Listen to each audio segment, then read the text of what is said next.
Mr. Holmes.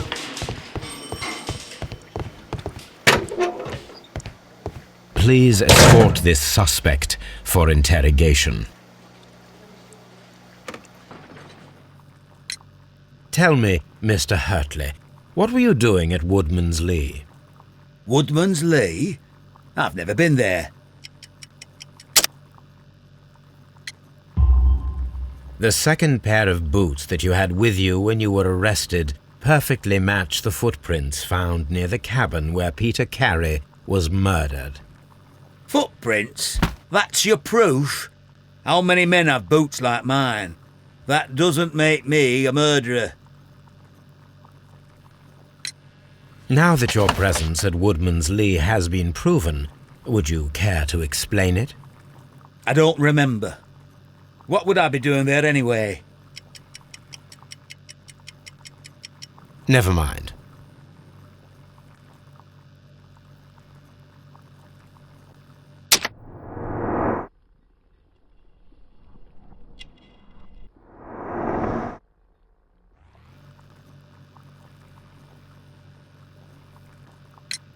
Now that your presence at Woodman's Lee has been proven, would you care to explain it?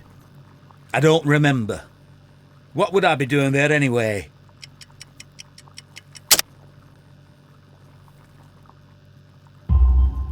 Because you are the gardener at Woodman's Lee. I'm not. How did you... I observed your hands. They told me that you work with the earth. Small fragments of plants snagged to your trousers indicate that you were mowing very recently. But the most obvious clue presented itself in the bird embroidered on your handkerchief. A crested tit, if I'm not mistaken. All right, you got me. Yes, I am a gardener, and I went there to get my tools. That's all for now. Hurtley's stories are false leads, but now I know one thing for certain. I must examine the site where the garden tools are kept at Woodman's Lee.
Madam, we have information that the valuable stolen papers are hidden amongst the garden tools here at Woodman's Lee. We need to find them. Oh my. Our tools are kept inside the shed that's right behind me. Here is the key to open it. Thank you, madam.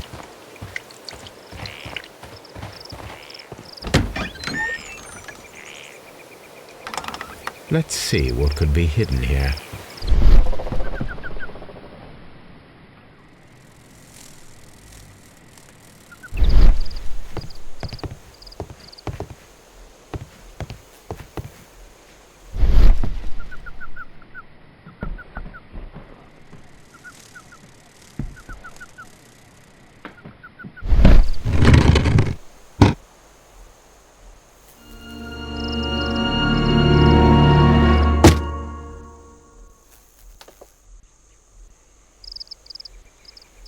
Let us see what is in this box.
bundle of letters in a woman's hand with the Carey family monogram.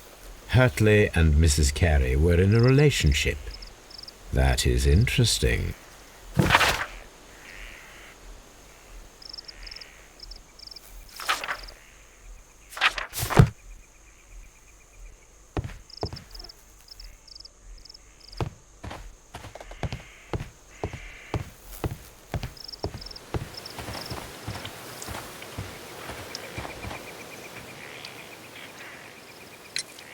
Madam, I am aware of your affinity with Liam Hurtley.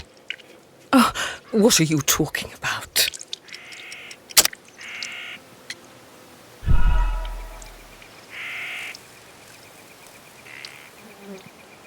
Madam, I am aware of your affinity with Liam Hurtley.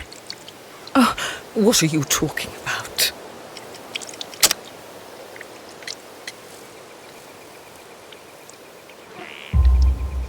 Mrs. Carey, we found your letters. My letters? I asked Liam to return them to me. I wanted to burn them.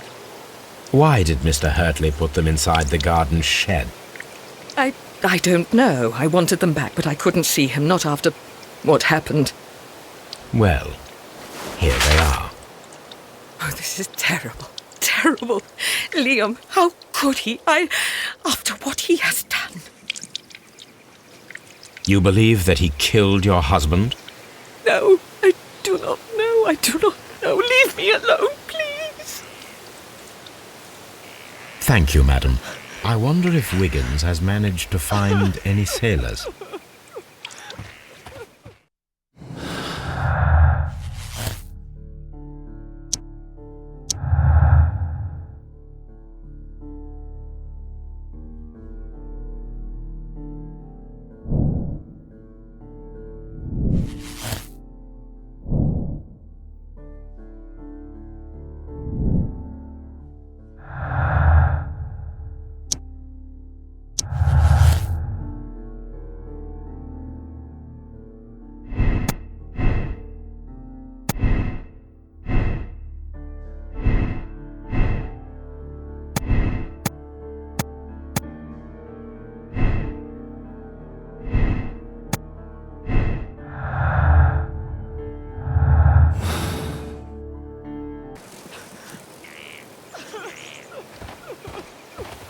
Leave me alone, please.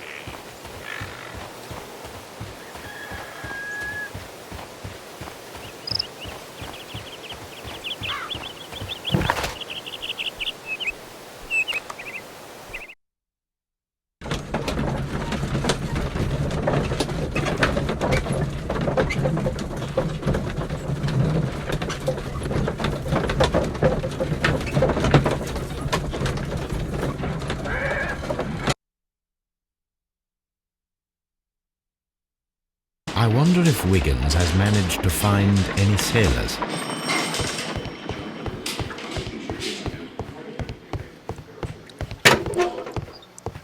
I'm not saying another word. What am I doing here? I've done nothing.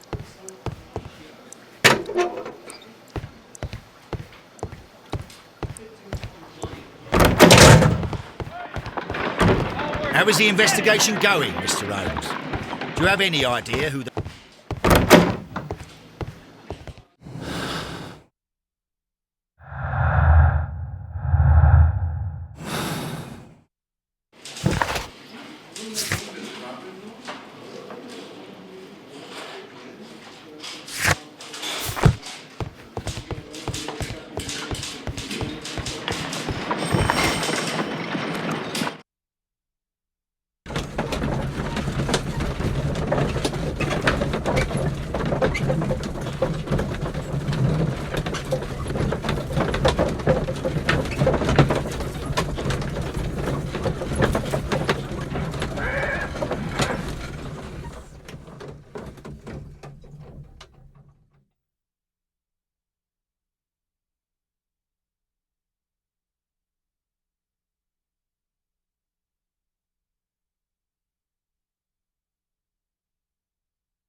Mr. Holmes, we found the sailors from that list you gave us.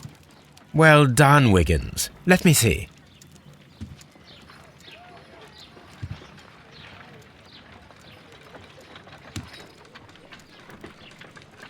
This is interesting. Let us review the other sailors now. This is interesting. Let us review the other sailors now. This is interesting. Let us review the other sailors now.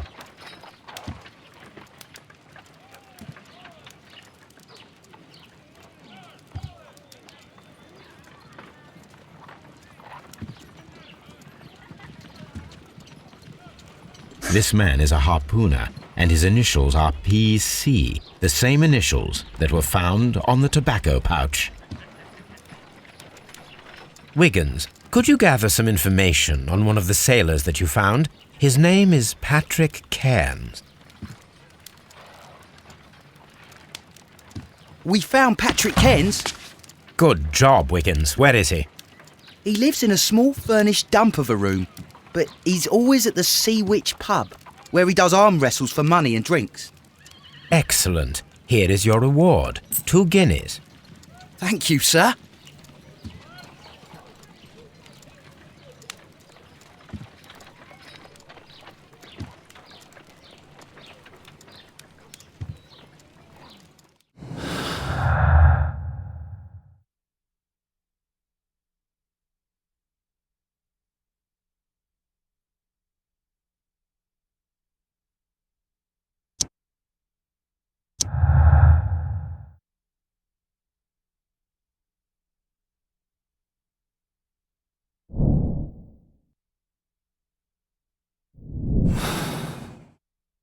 If I wish to speak to Cairns without alarming him, I had better dress as a sailor.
Now I can approach Cairns and see if he recognizes the pouch.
Hello there.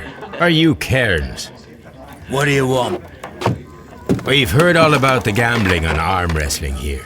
You seem like the likely sort, and I'm up for it.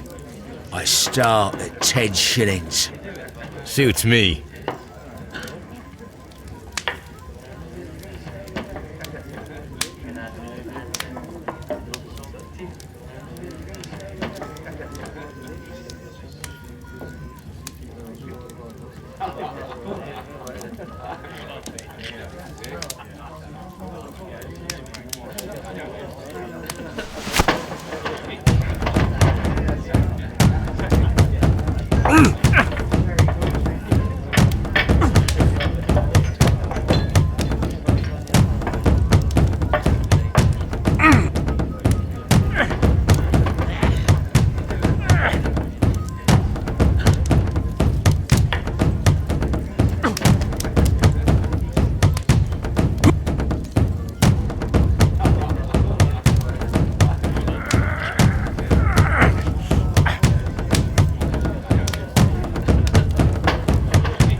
That's the arm that killed 100 whales.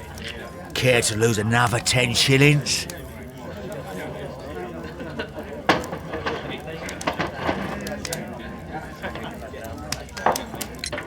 I'm ready to try again. Fine. If you want me to take all your money, no problem with that.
That's the arm that killed 100 whales. Care to lose another 10 shillings?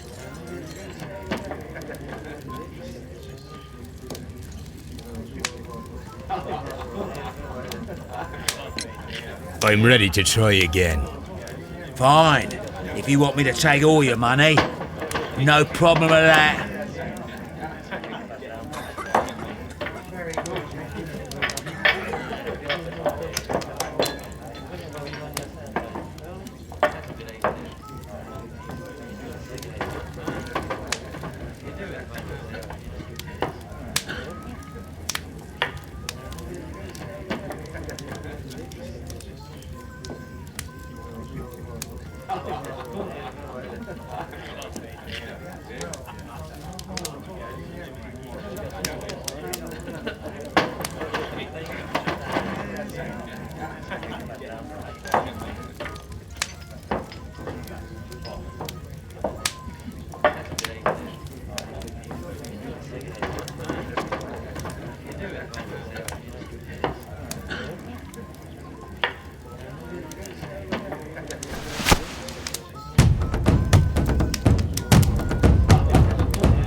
That's the arm that killed 100 whales. Care to lose another 10 shillings? I'm ready to try again. Fine. If you want me to take all your money, no problem with that.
That's the arm that killed 100 whales.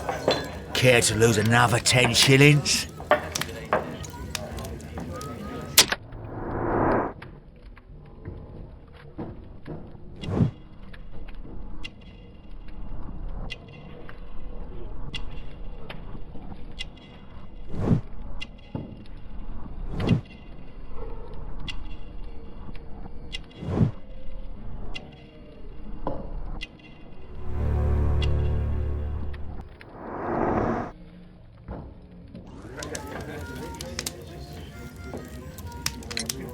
I'm ready to try again.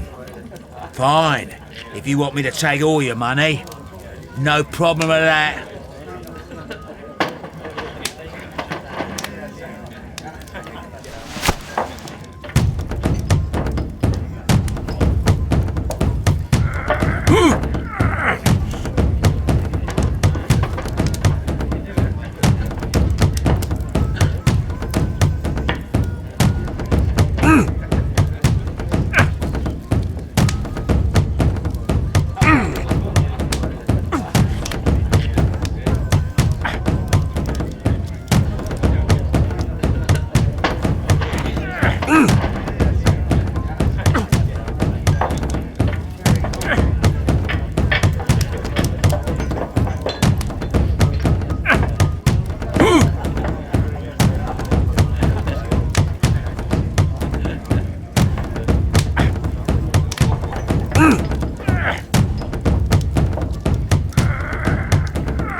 You were lucky.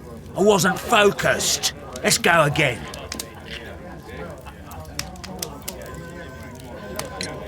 I'm ready to try again. Fine. If you want me to take all your money, no problem with that.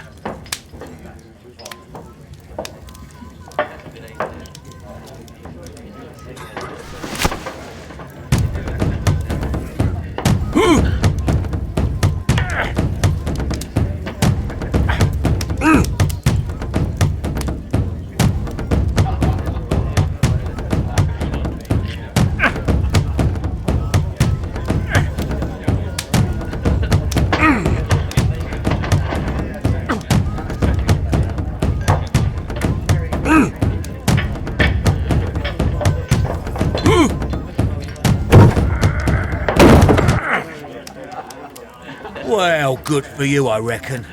You're stronger than you look. Here's your 10 shillings.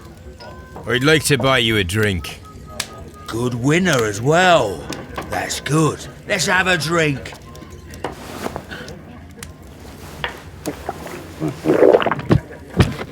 You're a good type. Seems you've managed to settle down in life. You've got money, eh?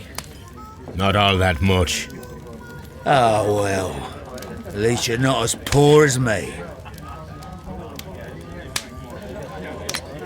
Why do you say poor? You're not working? I'm a harpooner. But you see, the whalers are rare. They don't pay much.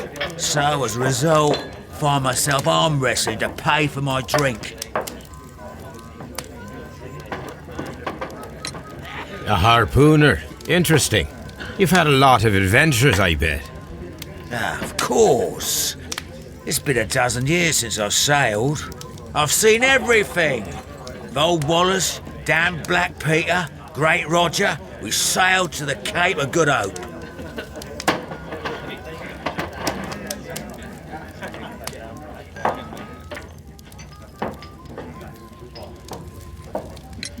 Black Peter, you say? I've heard rumours about that one.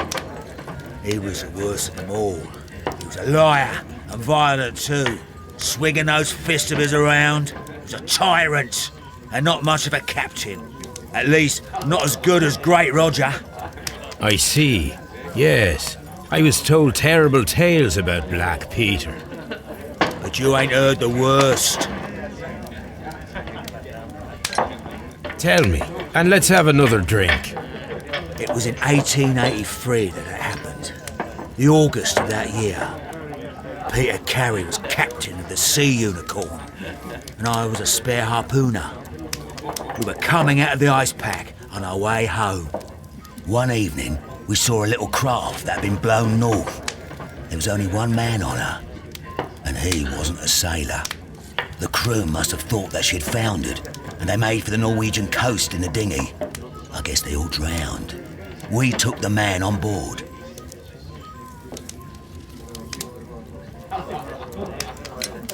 And who was he? I dunno. During the crossing, he and the skipper enjoyed some long talks. His baggage was just a tin box. That's strange enough. Aye, even stranger was that on the second night, he disappeared. Nobody knew what happened to him. And of course, nobody could ask Black Peter about it. You know what happened, don't you? I do. I saw the skipper tie his heels and push him over the rail in the middle of my watch on that dark night. 2 days before we sighted the Shetland lights. Black Peter's a murderer. Aye. And those that know him wouldn't be surprised to hear it. But all this must stay between us. All right? Of course. Back in a second. I'm off to the Kazi. I'll be here with my drink.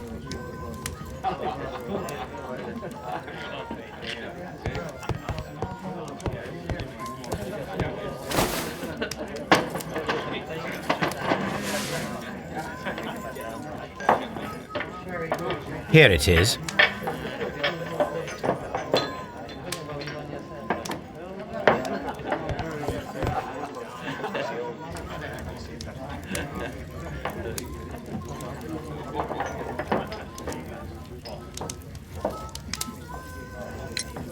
Have you got any tobacco? I've run out of mine. Nah, I lost my pouch. I don't know where. Wait a minute. What's this? Oh, is this your tobacco pouch? Well, oh, it is.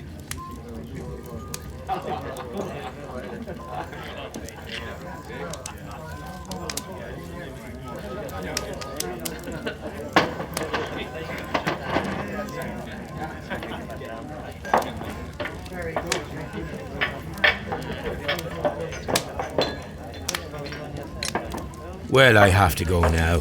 I know a captain who's planning an expedition to Cape Cod. Captain Ahab's his name. He commanded the Pequod. He might need good harpooners. I'll tell him about you. Maybe. If you like, aye. I'm done here. It's time to leave.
Care to lose another 10 shillings?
The case is solved.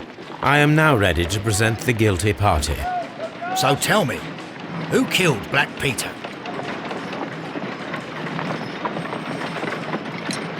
It was Liam Hurtley. That doesn't surprise me. I've never seen a guiltier-looking fellow. He was in love with Judith Carey. It caused a conflict that proved fatal for her husband. I see. Come on now, let us confront him. Liam Hurtley, you are formally accused of the murder of Peter Carey. We are aware that you were in love with Carey's wife. He was a violent and irascible man. He needed to be eliminated. You had no qualms.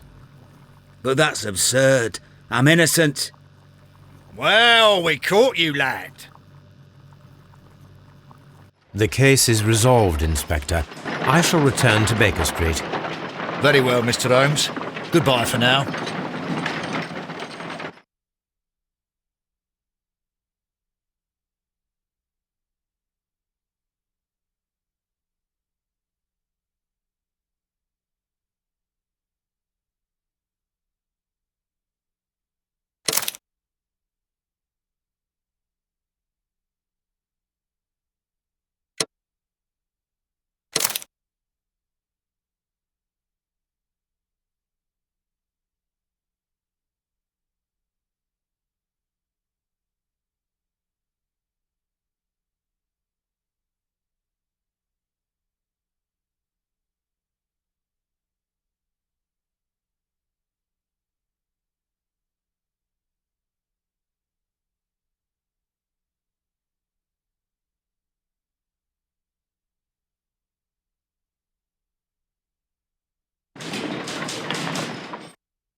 The case is solved. I am now ready to present the guilty party. So tell me, who killed Black Peter? It was John Nelligan, Inspector. I thought as much, but I failed to see his motive. Revenge, Inspector. Black Peter possessed the bond certificates that had belonged to Nelligan's father, and young Nelligan wished to retrieve them. Well then, I'll arrest this Nelligan. I don't fancy his chances of getting out of prison after this. I will accompany you, Inspector. You are guilty of the murder of Black Peter. Confess now, and your punishment may be more merciful. No! I didn't kill him! Your motive? The valuable securities that Peter Carey stole from your father. Carey refused to return the bond certificates, and then he threatened you. You were afraid, and in your panic, you took the harpoon and made your lucky throw. But that's not true! You're a liar, Mr. Nelligan. It's all over now. The case is resolved, Inspector. I shall return to Baker Street. Very well, Mr. Holmes. Goodbye for now.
The case is solved.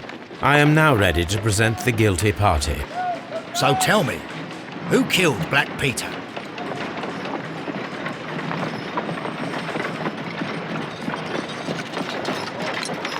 There are two culprits, Inspector, Nelligan and Hurtley. What? Well, I would never have guessed, Mr. Holmes.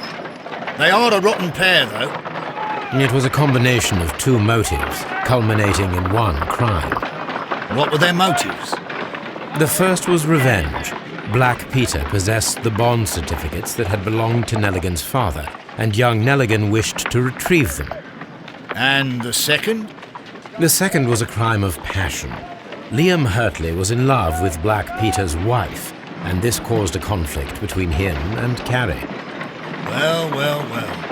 Makes sense, Mr. Holmes. I suggest that you organize a small confrontation between the two, just to confirm my accusations. That's a good idea, Mr. Holmes. I'll talk to these fellows. Join me in the interrogation room. Gentlemen, we know everything about your association to kill Black Peter. Admit that you planned it together. Our association? I don't even know this man. You needed to kill Peter Carey. There had to be two of you there. Ridiculous. I'm innocent. All that remains is to determine the level of guilt. Which one of you is the initiator in this case? But I just told you I've never seen this man before. It's him. He's the culprit. He was forcing me. He threatened me. He's the mastermind behind it all. Shut up. You're a lunatic. Well, it all seems very clear, don't you think, Mr. Holmes? Both are guilty, of course, but I believe that Hurtley was the initiator of the crime. It's ridiculous. Why would I need the help of this weakling? You wanted to be rid of the man who was terrorizing his wife, and who prevented the two of you from being together. Young Nelligan was just following his lead. You are wrong. I have nothing whatsoever to do with this. You'll explain that to the judge. The case is resolved, Inspector. I shall return to Baker Street. Very well, Mr. Holmes. Goodbye for now.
This trip to the countryside will be good for you, Holmes. As your friend and your doctor, I really do recommend that you give yourself a complete change of scene. Fresh air, brisk walks, bird watching, chopping wood. Sounds intolerable. Certainly it sounds delightful. But you haven't yet told me who your friend is, the one we're going to visit. He is a bee lover. A bee lover? Do you mean that he keeps bees? That must be Mrs. Hudson, bringing the warm cloth that I requested. There is someone to see you, Mr. Holmes. I have no time. Send whoever it is away. Yes, Holmes, I really think we ought to leave now.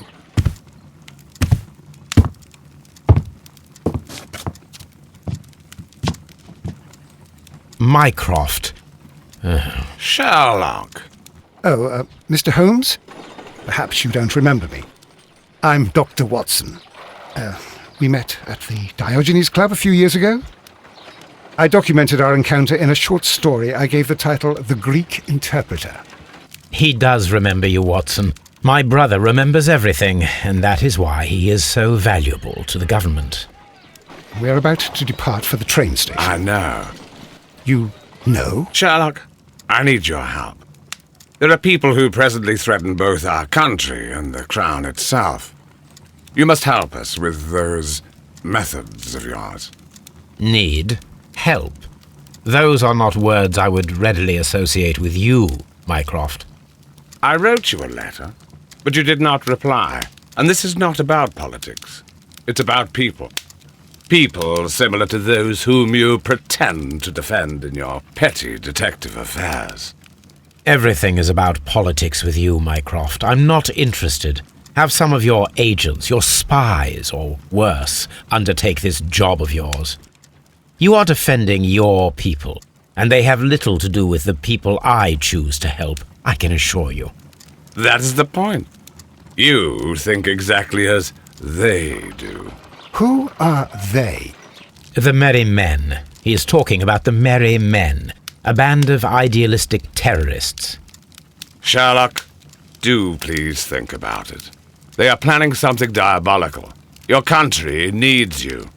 You need me, Mycroft, and you are not the country, although if your waistline expands very much further.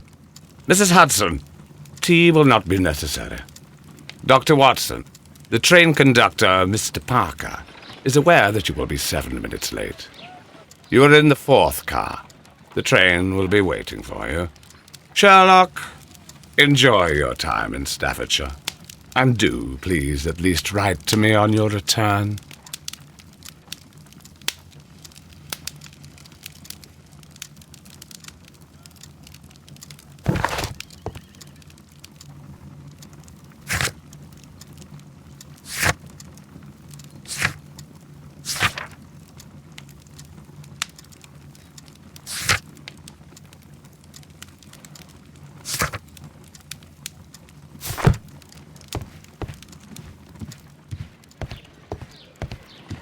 Holmes, please call a cab while I pack my suitcase. We shall be late for the train.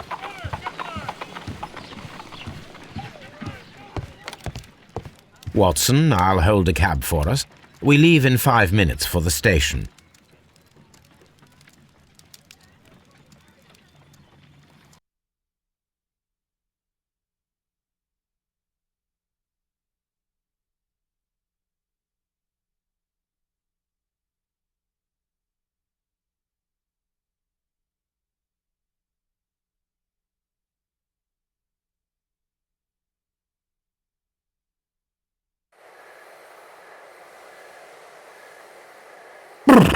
What a gloomy night. It was warmer inside the waiting hall. Since the station master told us that the train is about to arrive, we should not have to wait very much longer. Yes, at last. Attention! The train is arriving at the station. Please stand well away from the platform edge. I'll take your bags and your blasted archive suitcase. But, Holmes, the headlight. It's faded away. Something is wrong. I can't hear any sound from the incoming train. Excuse me, sir. Can you explain what has happened? I don't know. It's as if the train vanished into thin air. Holmes, say something. Quick, fetch a lantern and let us take a look. It's too dark. Only fog and rails, nothing else. There is no use in stumbling around here at night. We will come back tomorrow.